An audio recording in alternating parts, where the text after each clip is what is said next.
সাদা half T shirt গায়ে মাঝবয়সী এক ভদ্রলোক এলেন। বাম হাত পকেটে, ডান হাতে পিস্তল, নিখুঁতভাবে নিশানা তাক করলেন এবং অলিম্পিকে সিলভার মেডেল নিয়ে বাড়ি চলে গেলেন। কি অবাক হচ্ছেন তো? এইরকমই একটা ঘটনা ঘটেছে এইবারের প্যারিস অলিম্পিকে। আর সেই ভিডিও গোটা সোশ্যাল মিডিয়ায় ব্যাপক ছড়িয়ে পড়েছে।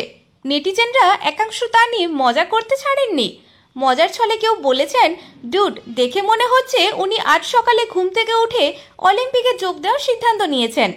আবার কেউ বলেন, যাই, শহরের স্টেডিয়ামে অলিম্পিক শুটিং ইভেন্ট হচ্ছে, আমিও দুটো গুলি চালিয়ে আসি।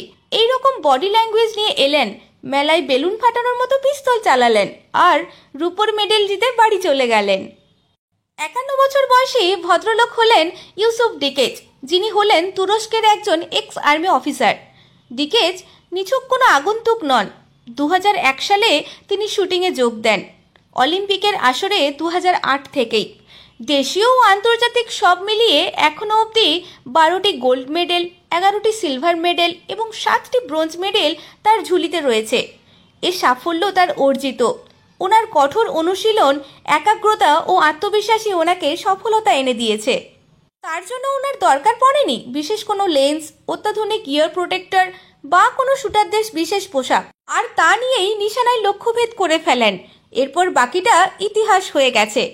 পকেটে একটা হাত ঢুকিয়ে ইউসুফের ওই ক্যাজুয়াল সোয়াগ বিশাল ঝড় তুলে দিয়েছে গোটা সোশ্যাল মিডিয়াতে। সত্যি তিনি ব্যতিক্রম। সকলের সামনে যেন প্রমাণ করে গেলেন অধ্যাবসায়ী সাফল্যের মূল চাবিকাঠি।